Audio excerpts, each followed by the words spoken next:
On en a beaucoup parlé. J'ai des confrères correspondants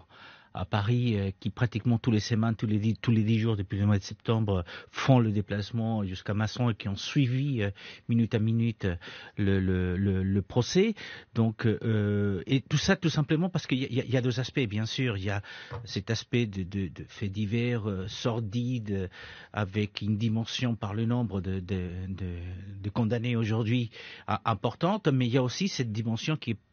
spécifique à l'Espagne, et c'est justement que l'Espagne, depuis plus de 20 ans, a fait de la lutte contre la violence faite aux femmes, et notamment les questions liées au viol, un thème majeur de la politique espagnole et de la société espagnole. Et ce qui s'est passé en France, on s'est posé la question, pourquoi ça arrive en France? Et je vous dis ça parce que en 2017, il y a eu ce qu'on appelait en Espagne le cas de la manada, donc un groupe de jeunes hommes avait violé une jeune fille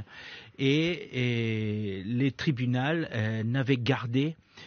comme accusation que l'abus sexuel et pas l'agression sexuelle, ce qui a amené à une condamnation moindre et qui a amené la société et de suite le parquet